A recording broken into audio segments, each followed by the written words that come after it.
6.2 is the adding and subtracting section. Why is this going to be a nightmare? Because you have to find common denominators. All right, adding and subtracting fractions involves common denominators, your favorite thing.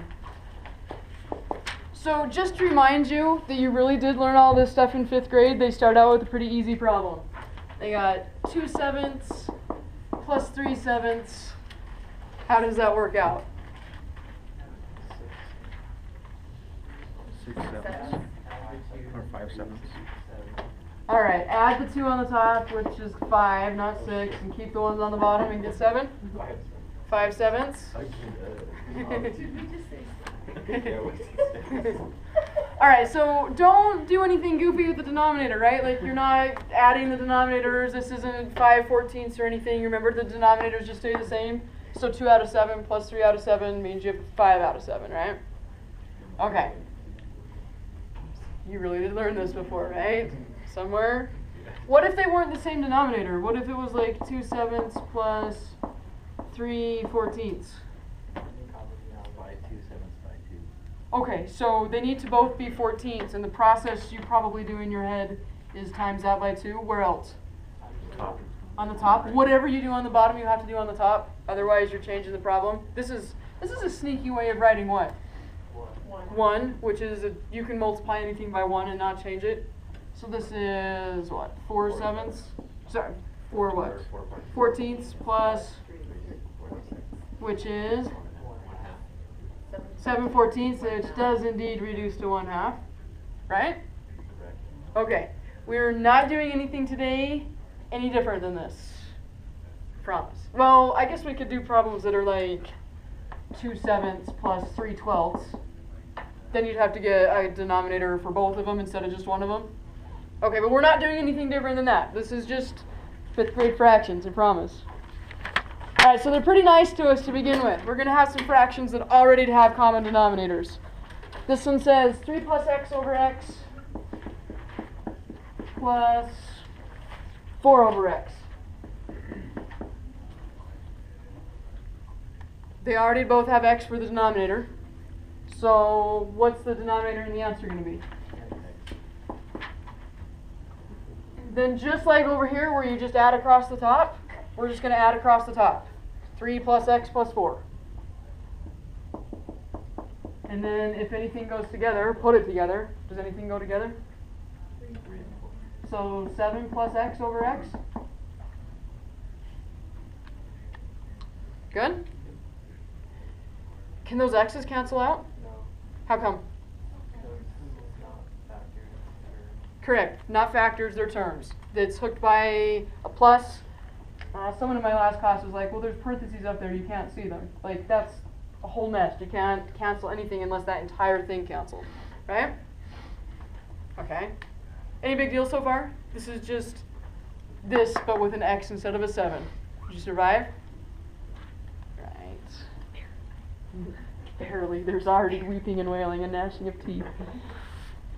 Here's our next problem. This one is 4x squared minus 5xy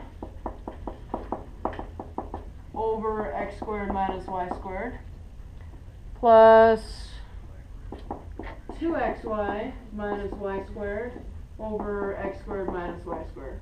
What do you notice about the denominator here? Alright, it's the same. Not only is it the same, what is it? Differences. Difference of squares. So we might have to factor this later. Okay, we will have to factor this later.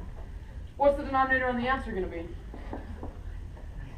Before we factor it, just right now, what is it going to be? X squared minus y squared. Alright, so we got x squared minus y squared. Across the top, we're going to have 4x squared minus 5xy plus 2xy minus y squared. You were right, what does that combine into? 3xy. Positive or negative? Negative. So 4x squared minus 3xy minus y squared all over x squared minus y squared. Any questions so far? Alright, we're not done with this though. This is the equivalent of getting this answer. It's not reduced yet.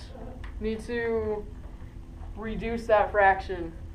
How do you reduce an algebra fraction like that? Factor, cancel. That's what I said this whole chapter is going to be about, right? Factor, cancel, factor, cancel. Oh, alright, so this is back to one of these, let's ignore the y's for a minute. We got, I'll come over here, this is getting long. 4x squared minus 3x minus what? 1. Minus 1 if I'm going to ignore the y's for a second. We're looking for factors of what that add up to what? 4, and then it's -3. Negative 4 that add up to negative 3? Negative 4 and positive 1? So, I'm going to write 4x squared. What do you want to group with the 4x squared? 4. So minus 4x plus 1x minus 1. What comes out of the first group? 4x. Leaves us with x minus 1. If that's already what that is, what technically comes out? 1. Alright, so take that positive 1 out. So our two groups are what? Or our two factors? 4x plus 1, x minus 1. What did I take out to make this convenient though? 1. Y, so this has a y in it. Alright, so back over to this stuff. If I write this out factored, what am I going to have? 4x plus y and x minus y. Oh, the bottom is going to be way easier to factor. What's the bottom?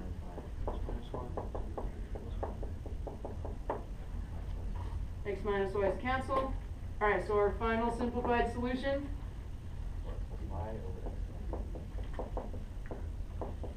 Can these x plus y's cancel out? Can the y's cancel out? Hooked by pluses and minuses, so they're terms. Keep those parentheses on so you're not tempted. Good?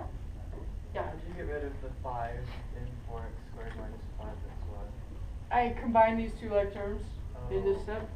Okay. Good? Yeah. Any other questions? Alright.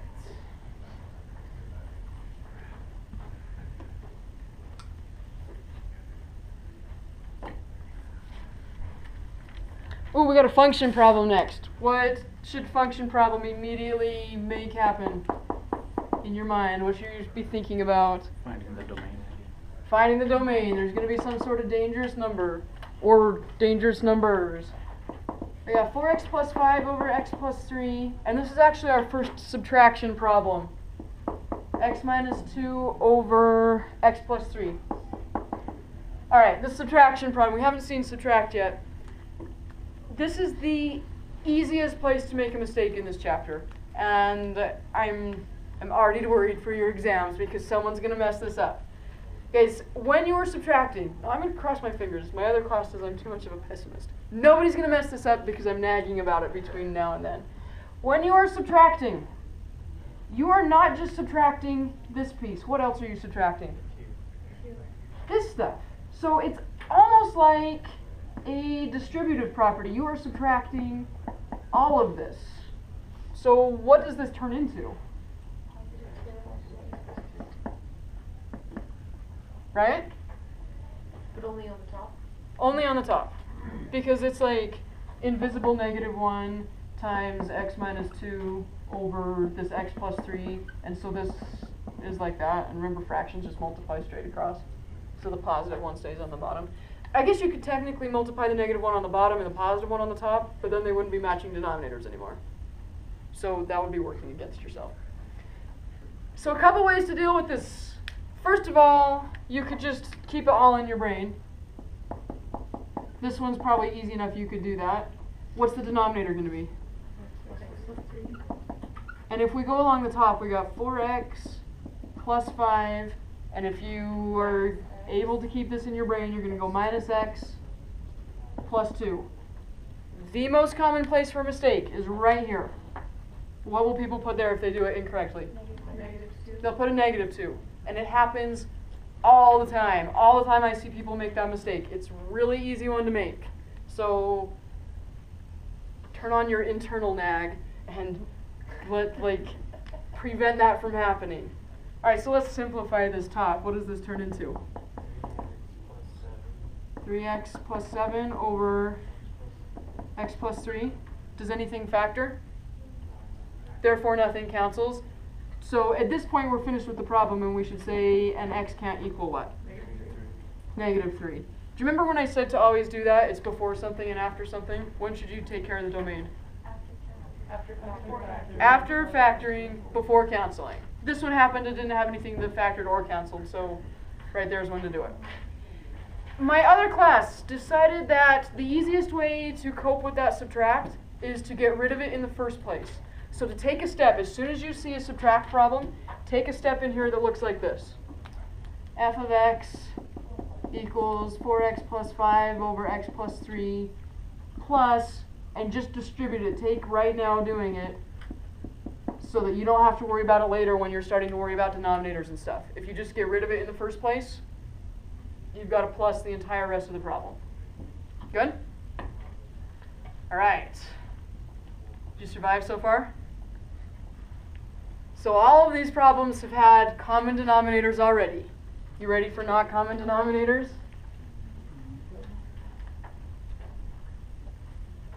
Okay, so when you were trying to find common denominators of a fraction, like back to our 7/14 thing, probably most of the time you deal with fractions, probably in class or wherever, their denominators are something you can figure out in your head, like the 7 and the 14, or like if the two denominators are 3 and 12, what would the common denominator be? 12. So probably you can just do it in your head. But there was a process you learned a long time ago that you probably blocked those memories. If you got a number like 9 and 12, there was a process for finding a common denominator. And what it was finding the least common multiple. What are multiples of 9? Those are factors of 9. 9, 18, 27, 36, 45.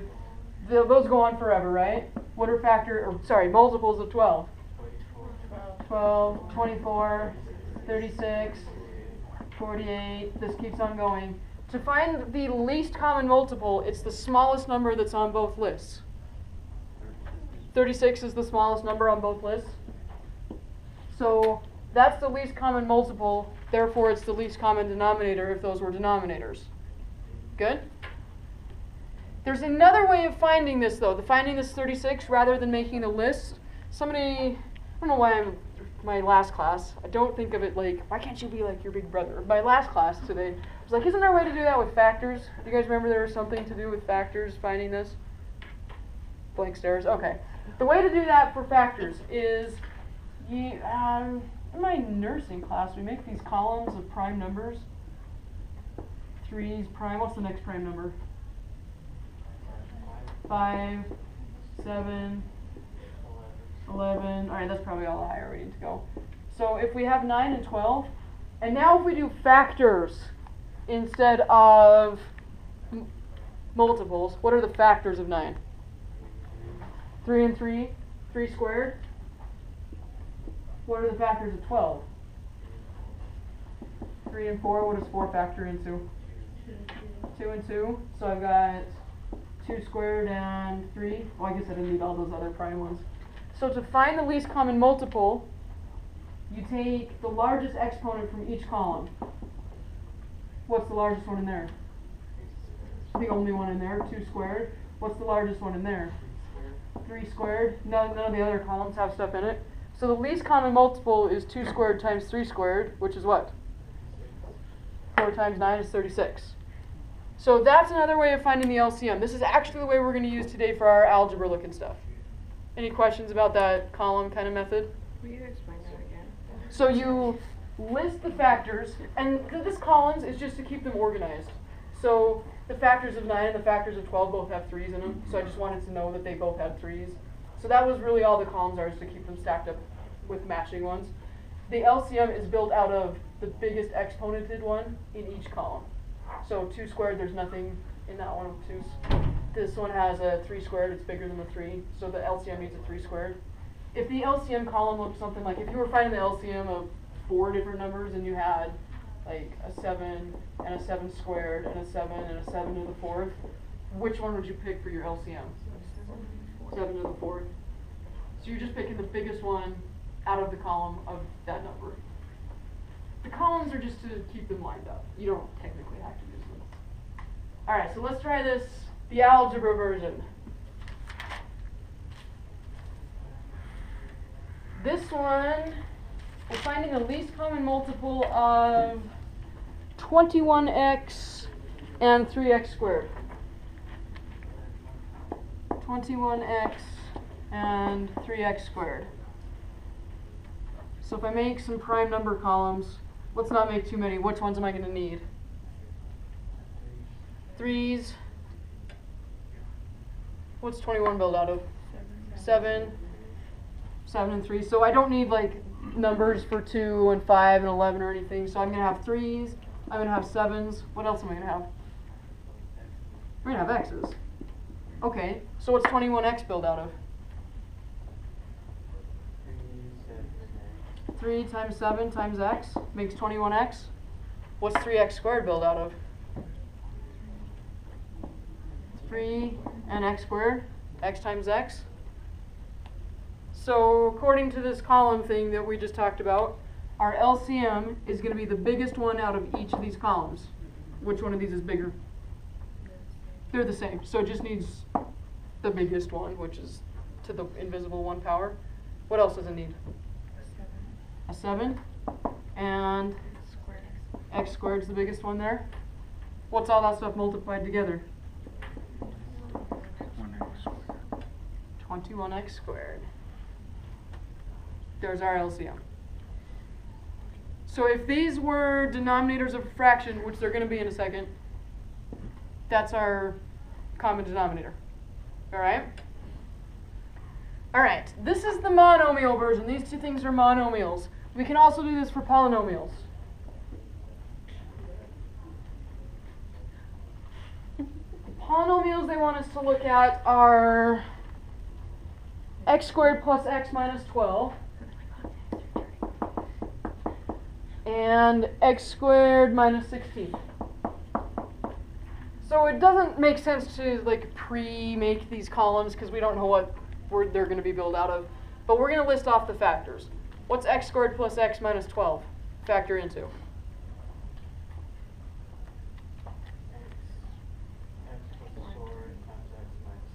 Okay, so its factors are x plus 4 and x minus 3. So I guess we can have like an x plus 4 column and an x minus 3 column. What's x squared minus 16 factor into? X plus 4 and x minus 4. So I'm going to put the x plus 4 by the other x plus 4 and an x minus 4. So what's our LCM going to be? LCM is going to have an x plus 4, an x minus 3, and an x minus 4.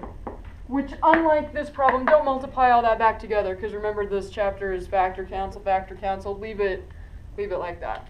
Okay, can you? So I factored both of these, x plus 4 and x minus 3, Uh-huh. and this one factors into x plus 4 and x minus 4. So there's this factor column that's like the 3 column, but it's the x plus 4 column. So I just needed one of them, an x minus 3 and an x minus 4. So you don't have to like write anything on top, you just make columns, right? Well, I guess if you wanted to label Line the it up. columns, this would be the x plus 4 column, and this would be the x minus 3 column, and this would be the x minus 4 column. I know that sounds like the stupidest question, right? You could label them for sure, yeah. Yeah. So no matter how big it gets and how many terms you get up there, you just take one of whatever's up there? Unless it so happened that one of these was squared, then you would need 2 of them in your LCM, because you're always looking for the biggest exponent. Right. Not going to happen very often with these polynomials, just because they like to make them look more like this, but you could have more than one for sure. Any other questions? Alright, so let's see how this LCM nonsense applies to a problem. So first fraction problem says 2 over 21x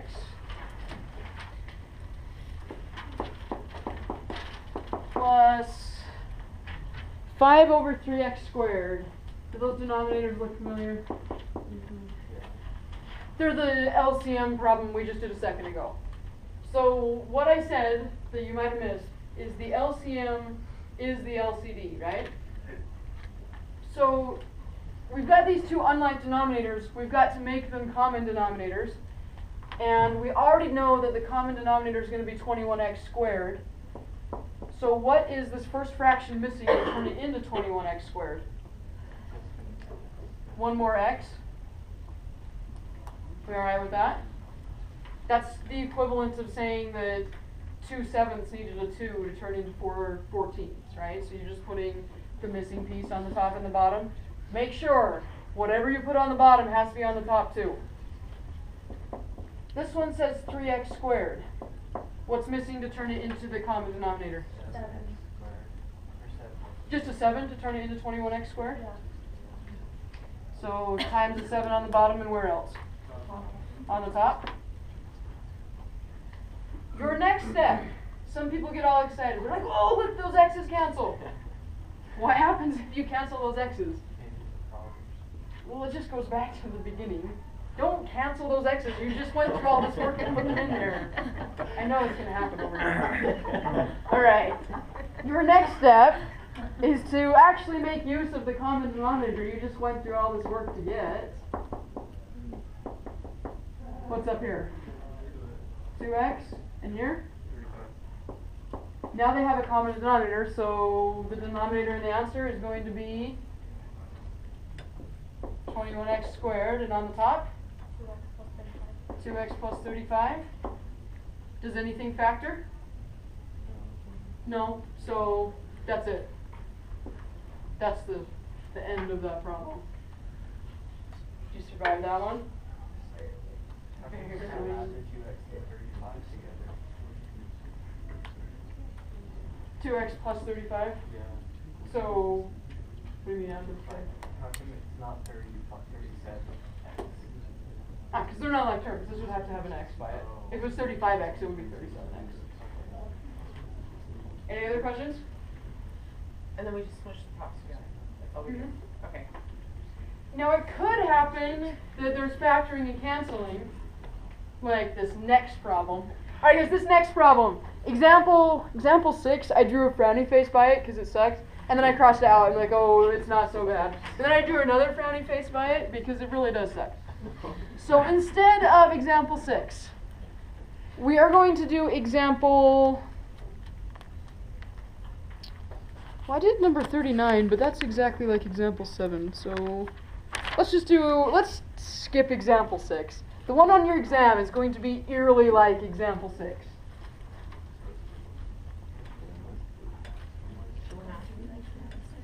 Yeah, we're skipping straight to example 7. Sorry, did I say 6? 7.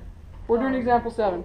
So 7's like on the test? 7 is like on the test. Whatever I just said, like, go back 12 seconds, delete what I said. Yeah, you're trying to sabotage it. Number 7 is like what's on the exam. So this one says 2y plus 1 over y squared minus 7y plus 6. Subtract y plus 3 over y squared minus 5y minus 6. Okay. First of all, this is a subtract problem. So what could we do to change it to a plus problem? What's that going to look like? Plus negative y and negative 3. Make sure you change everything that's on the top. Okay, now that that's out of the way, we don't have to worry about it again. There's kind of like a longer way and a shorter way to do this. I'm going to start with the slightly longer way because it looks like what we just did. We're going to take these two things, y squared minus 7y plus 6, and y squared minus 5y minus 6, and we're going to factor them and make that column thing. What's y squared minus 7y plus 6 factor into?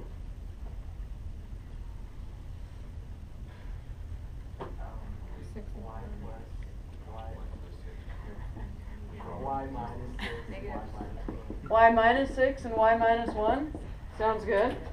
So if you're envisioning columns, this is in the y minus 6 column and the y minus 1 column. What does the other one factor into? Minus 6 plus 1. So I've got another one in the y minus 6 column. Don't put that one in here. Y plus 1 over here in the third column because it's different. So what is our LCM? Y minus 6 equals y minus 1. Y plus 1. Therefore, this is our common denominator. So just like in this problem, what I did was I took the original denominators and multiplied it by the missing pieces. So that's the next step over here too. This one, if I factor it, is what? Y minus 6 and y minus 1, and there's a 2y plus 1 on the top. What's the missing piece?